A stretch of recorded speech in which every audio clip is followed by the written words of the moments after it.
Hello friends, welcome to our channel.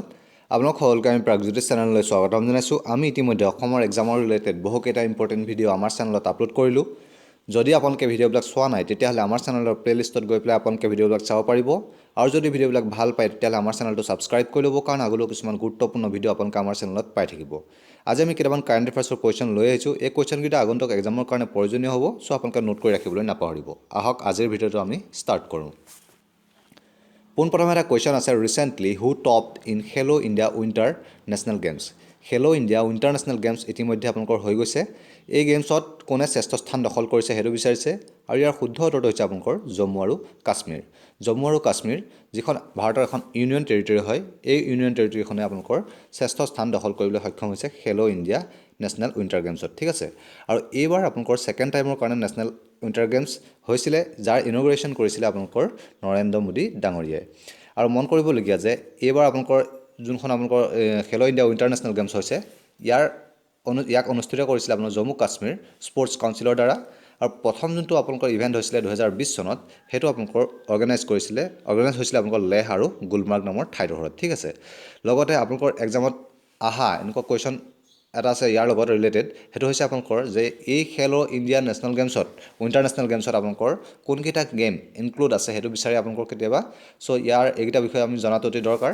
পোনপ্ৰথমে আপোনালোকে দেখা পাইছে যে snow skiing, snow rugby, snow ice stock, snow baseball, snow mountaineering, snow show', ice hockey, figure skating আৰু speed skating, এইকেইটা আপোনালোকৰ যোনটো ৰিলেটেড গেম হয়, এইকেইটা আপোনালোকৰ খেলো ইণ্ডিয়া উইণ্টাৰ নেশ্যনেল গেমছত ইনক্লুড আছে।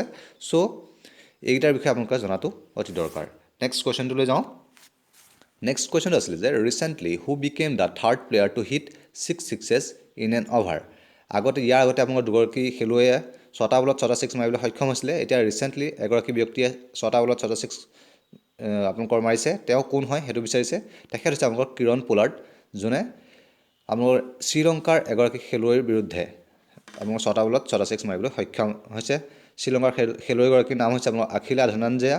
আৰু কিৰণ পোলাৰ্ড কোনখন দেশৰ ক্ৰিকেট খেলুৱৈ হয় সেইটো বিষয়ে আপোনালোকে জনাটো অতি দৰকাৰ। তেওঁ হৈছে আপোনালোকৰ ৱেষ্ট ইণ্ডিজৰ ক্ৰিকেট খেলুৱৈ, আৰু ৱেষ্ট ইণ্ডিজৰ কেপিটেল হৈছে চাগুৰামাছ। মনত ৰাখিব, চাগুৰামাছ ৱেষ্ট ইণ্ডিজৰ কেপিটেল হয়। লগতে ৱেষ্ট ইণ্ডিজৰ কাৰেঞ্চি হৈছে ইষ্টাৰ্ণ কেৰিবিয়ান ডলাৰ। ইয়াৰ আগতে যোন দুগৰাকী প্লেয়াৰে আপোনালোকৰ 6টা বলত 6টা ছিক্স কোবাইবলৈ সক্ষম হৈছিলে, তেখেত হৈছে যুৱৰাজ সিং আৰু হাৰ্চেল গিবছ। যুৱৰাজ সিং হৈছে ভাৰতৰ এগৰাকী ক্ৰিকেট খেলুৱৈ, আৰু হাৰ্চেল গিবছ দক্ষিণ আফ্ৰিকাৰ এগৰাকী ক্ৰিকেট খেলুৱৈ আছিলে। নেক্সট কুৱেশ্যনটোলৈ যাওঁ।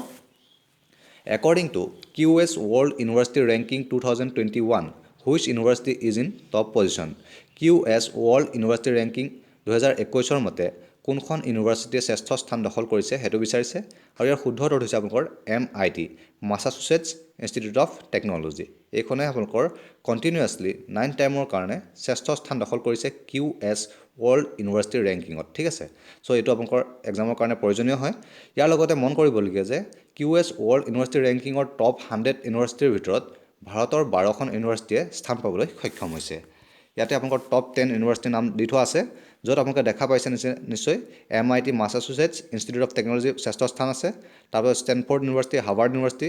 ইয়াতে আপোনালোকে দেখা পাই মন কৰিবলগীয়া যে আপোনালোকৰ ইউনাইটেড ষ্টেট আৰু ইউনাইটেড কিংডমৰ মেক্সিমাম ইউনিভাৰ্চিটি আপোনালোকৰ টপ 10 স্থানত আছে। তাৰে এখন হৈছে আপোনালোকৰ জাপানৰ আৰু ছুইজাৰলেণ্ডৰ, এই দুখন আপোনালোকৰ বেলেগ দেশৰ ইউনিভাৰ্চিটি আছে, ৰাইট। নেক্সট কুৱেশ্যনটোলৈ যাওঁ। Recently India export red rice to which country.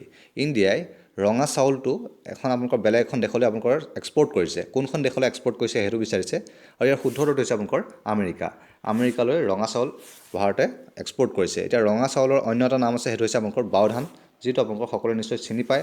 এইটো খেতি আপোনালোকৰ অসমতে হয়, আৰু এই বাও ধান মেইনলি আপোনালোকৰ প্ৰডিউচ হয় ব্ৰহ্মপুত্ৰ ভেলীত। চ' অসমৰ ৰিলেটেড কুৱেশ্যন হয়, আৰু অসমৰ ৰিলেটেড কুৱেশ্যন হৈ যোৱাৰ হেতুকে এইটো আপোনালোকৰ এক্সামৰ কাৰণে অতি গুৰুত্বপূৰ্ণ হয়। আপোনালোকে নোট কৰি ৰাখিবলৈ নাপাহৰিব। নেক্সট কুৱেশ্যনটোলৈ যাওঁ। Which bank tie up with Indian army to handle the accounts of army personnel. যিবিলাক সৈনিক আছে ভাৰতৰ ইণ্ডিয়ান আৰ্মিৰ, এই সৈনিকসকলৰ যিবিলাক বেংক একাউণ্ট আছে, বেংক একাউণ্টবিলাক হেণ্ডেল কৰিবৰ কাৰণে এটা বেংকে ইণ্ডিয়ান আৰ্মিৰ লগত টাই আপ কৰিছে। সেই বেংকটোৰ নামটো কি হয় সেইটো বিচাৰিছে, আৰু ইয়াৰ শুদ্ধ উত্তৰটো হৈছে আপোনালোকৰ কোটাক মহিন্দ্ৰা বেংক। কোটক মহিন্দ্ৰা বেংকৰ এষ্টাব্লিছ কেতিয়া হৈছিলে সেইটো বিষয়ে আপোনালোকৰ এক্সামত আহিব পাৰে আৰু ইয়াৰ এষ্টাব্লিছমেণ্ট হৈছে আপোনাৰ 2003 চনত 2003 চনত কোটক মহিন্দ্ৰা বেংকৰ এষ্টাব্লিছ হৈছিলে আৰু ইয়াৰ হেডকোৱাৰ্টাৰ আছে আপোনালোকৰ মুম্বাইত আৰু ইয়াৰ বৰ্তমান CEO তেওঁ হৈছে উদয় কোটক আৰু বেংকবিলাকৰ কিছুমান থিম থাকে কোটক মহিন্দ্ৰা বেংকৰ থিমটো হৈছে আপোনালোকৰ লেটছ মেক মানি চিম্পল মনত ৰাখিব এইবিলাক আপোনালোকৰ এক্সামৰ কাৰণে অতি গুৰুত্বপূৰ্ণ নেক্সট কুৱেশ্যনটো লৈ যাওঁ Which state government launched e-registration portal for worker of the other state? বেলেগ মানে বহিৰাজ্যৰ আপোনালোকৰ যিবিলাক কৰ্মচাৰী আছে যিবিলাকে আপোনালোকৰ বেলেগ এখন ৰাজ্যত গৈ পেলাই কাম কৰিব বিচাৰে তেনেকুৱা ধৰণৰ কৰ্মচাৰীসকলৰ কাৰণে লেবাৰবিলাকৰ কাৰণে কি কৰে ই-ৰেজিষ্ট্ৰেশ্যন পৰ্টেল এটা লঞ্চ কৰিছে কোনখন ষ্টেটে লঞ্চ কৰিছে সেইটো বিচাৰিছে আৰু ইয়াৰ শুদ্ধ উত্তৰটো হৈছে আপোনালোকৰ মেঘালয়া যিখন আমাৰ অসমৰ এখন চুবুৰীয়া ৰাজ্য হয় ৰাইট আৰু এই মেঘালয়ৰ কেপিটেল হৈছে আপোনালোকৰ শ্বিলং বৰ্তমান মেঘালয়ৰ চিফ মিনিষ্টাৰ তেওঁ হৈছে আপোনালোকৰ কনৰাড চাংমা মেঘালয়ত তিনিটা মেইনলি আপোনালোকৰ ট্ৰাইব পোৱা যায় সেই ট্ৰাইব তিনিটাৰ বিষয়ে আপোনালোকৰ এক্সামৰ কাৰণে প্ৰয়োজনীয় হয় সেইটা হৈছে আপোনালোকৰ গাৰো খাচী আৰু জয়ন্তীয়া মনত ৰাখিব গাৰো খাচী জয়ন্তীয়া মেঘালয়ৰ মেইন তিনিটা ট্ৰাইব হয় next question who is appointed as CEO of Sansad TV বৰ্তমান আপোনালোকৰ নিউজত ৰিচেণ্টলি ফ'কাছ হৈ আছে ইয়াৰ কাৰণটো হৈছে সংসদ টিভি আগতে নাছিলে বৰ্তমান আপোনালোকৰ যোনটো লোকসভা টিভি আৰু ৰাজ্যসভা টিভি আছিলে এই দুটা টিভিৰ এই চেনেল দুটা আপোনালোকৰ কি হৈছে মাৰ্জ কৰি পেলাই আপোনালোকৰ কি কৰা হৈছে সংসদ টিভি বনোৱা হৈছে আৰু এই সংসদ টিভিৰ নতুন CEO হিচাপে এপইণ্ট কৰিছে ৰাম কাপুৰক মনত ৰাখিব ৰাম কাপুৰ বৰ্তমান সংসদ টিভিৰ CEO হয় next question recently which country launch national app portal এখন কাণ্ট্ৰিয়ে নেশ্যনেল এপ পৰ্টেল এটা লঞ্চ কৰিছে কোনখন কাণ্ট্ৰিয়ে লঞ্চ কৰিছে সেইটো বিচাৰিছে আৰু ইয়াৰ শুদ্ধটো দিছে আপোনালোকৰ বাংলাদেশ আমাৰ ওচৰৰে এখন দেশ হয় আপোনালোকৰ এই দেশখনত আপোনালোকে কি কৈছে নেশ্যনেল ৱেব পৰ্টেল তেওঁলোকে লঞ্চ কৰিছে আৰু বাংলাদেশৰ কেপিটেল কি হয় বাংলাদেশৰ কেপিটেল ঢাকা মনত ৰাখিব কেপিটেল ঢাকা আৰু কাৰেঞ্চি টাকা ৰাইট আৰু প্ৰাইম মিনিষ্টাৰ শ্বেখ হাছিনা হয় বৰ্তমান প্ৰেছিডেণ্ট হিচাপে আছে আব্দুল্লাহ হামিদ তেখেত আপোনালোকৰ বৰ্তমান বাংলাদেশৰ প্ৰেছিডেণ্ট হয় লগতে ইয়াৰ ৰিলেটেড এটা কুৱেশ্যন হৈছে যে বাংলাদেশৰ নেশ্যনেল ফ্লাৱাৰ কি হয় ৰিচেণ্টলি এটা এক্সামত আহিছিলে নেশ্যনেল ফ্লাৱাৰ হৈছে আপোনাৰ ৱাটাৰ লিলি আৰু বাংলাদেশৰ ইণ্ডিয়াৰ মাজত এখন সৈনিক এক্সাৰচাইজ হয় প্ৰতি বছৰে ইয়াৰ নামটো কি হয় এইটো হৈছে আপোনালোকৰ সম্প্ৰীতি অভিযান মনত ৰাখিব সম্প্ৰীতি অভিযান প্ৰতি বছৰে আপোনালোকৰ বাংলাদেশ আৰু ইণ্ডিয়ান আৰ্মিৰ মাজত এই এক্সাৰচাইজটো হৈ থাকে লগতে এইবাৰ আপোনালোকৰ সম্প্ৰীতি অভিযান ক'ত হৈছিলে সেইটো হৈছে আপোনালোকৰ মেঘালয়ত ঠিক আছে মেঘালয়ত সম্প্ৰীতি অভিযান ৰিচেণ্টলি হৈ গৈছে next question recently who is appointed as assistant secretary general of United Nation assistant secretary general সহকাৰী ছেক্ৰেটাৰী জেনেৰেল হিচাপে আপোনালোকৰ কি হৈছে ইউনাইটেড নেশ্যনৰ এপইণ্ট হৈছে এগৰাকী ব্যক্তি তেওঁ কোন হয় সেইটো বিচাৰিছে আৰু ইয়াৰ শুদ্ধটো হৈছে আপোনালোকৰ লিগিয়া নাৰুনহা মনত ৰাখিব লিগিয়া নাৰুনহা এখেত এগৰাকী ইণ্ডিয়ান অৰিজিন ইকনমিষ্ট হয় তেখেতক এছিষ্টেণ্ট ছেক্ৰেটাৰী জেনেৰেল হিচাপে ইউনাইটেড নেশ্যনৰ এপইণ্ট কৰা হৈছে আৰু ছেক্ৰেটাৰী জেনেৰেল বৰ্তমান ইউনাইটেড নেশ্যনৰ কোন হৈ আছে সেইটো বিচাৰিব পাৰে আপোনালোকৰ এক্সামত আৰু ইয়াৰ শুদ্ধটো হৈছে আপোনালোকৰ এণ্টনিঅ' গুটেৰেছ মনত ৰাখিব এণ্টনিঅ' গুটেৰেছ বৰ্তমান secretary general of United nation আৰু ইউনাইটেড নেশ্যনৰ লগত ৰিলেটেড কেইটামান তথ্য ইউনাইটেড নেশ্যনৰ এষ্টাব্লিছমেণ্ট কৰা হৈছিলে আপোনালোকৰ 24 অক্টোবৰ 1945 চনত 1945 চনৰ 24 অক্টোবৰ তাৰিখে ইউনাইটেড নেশ্যনৰ এষ্টাব্লিছ হৈছিলে আৰু 24 অক্টোবৰ তাৰিখে প্ৰতি বছৰে সেইটো কাৰণে আপোনালোকৰ কি কৰা হয় ইউনাইটেড নেশ্যন ডে হিচাপে চেলিব্ৰেট কৰা হয় আৰু ইউনাইটেড নেশ্যনৰ হেডকোৱাৰ্টাৰ ক'ত আছে সেইটো বিষয়ে আপোনালোকৰ এক্সামত আহিব পাৰে সেইটো হৈছে আপোনালোকৰ নিউয়ৰ্ক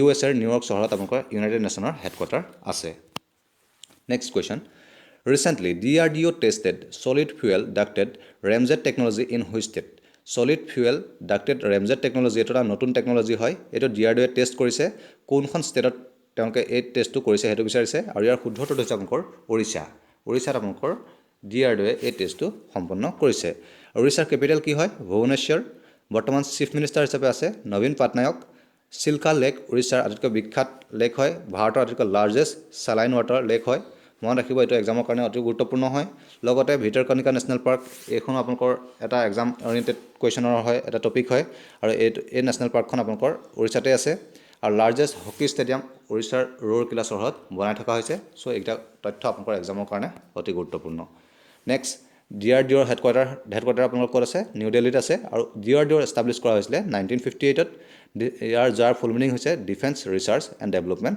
অৰ্গেনাইজেশ্যন DRDOৰ ফুল মিনিংটো কেতিয়াবা আপোনালোকৰ এক্সামৰ কাৰণে আহিব পাৰে এক্সামত চ' আপোনালোকৰ এইটো বিষয়ে জনাটো দৰকাৰ defence research and development organisation next question which country became the first in Africa in case of authorisation of Covaxin যোনটো আপোনালোকৰ বৰ্তমান ভেকচিন দি থকা হৈছে কৰোনা ভাইৰাছৰ অৰ্থাৎ কোভিড-19ৰ কাৰণে এই ভেকচিনটো আপোনালোকৰ অথৰাইজ কৰিছে এখন কাণ্ট্ৰিয়ে সাউথ যিটো আপোনালোকৰ আফ্ৰিকাৰ প্ৰথমখন কাণ্ট্ৰি হিচাপে ঘোষণা কৰা হৈছে এই কাণ্ট্ৰিখন কোনখন হয় সেইটো বিচাৰিছে আৰু ইয়াৰ শুদ্ধ উত্তৰটো হৈছে আপোনালোকৰ জিম্বাবুৱে মনত ৰাখিব জিম্বাবুৱে প্ৰথমখন আফ্ৰিকান কাণ্ট্ৰি যোনে কোভেক্সিন অথৰাইজ কৰিছে আৰু জিম্বাবুৱেৰ কেপিটেল হৈছে হাৰাৰে জিম্বাবুৱেৰ কেপিটেল হয় আৰু জিম্বাবুৱেৰ আপোনালোকৰ কাৰেন্সিটো হৈছে আপোনালোকৰ জিম্বাবুৱে ডলাৰ কাৰেন্সি হয় আজিৰ ভিডিঅ'টোত আমি এইখিনি কুৱেশ্যনে ডিছকাছ কৰিলোঁ যদি আপোনালোকে ভাল পাইছে ভিডিঅ'টো লাইক আৰু শ্বেয়াৰ কৰি দিব আগন্তুক সময়ত আৰু গুৰুত্বপূৰ্ণ ভিডিঅ' পাই থাকিবৰ কাৰণে আমাৰ চেনেলটো ছাবস্ক্ৰাইব কৰি ল'ব ধন্যবাদ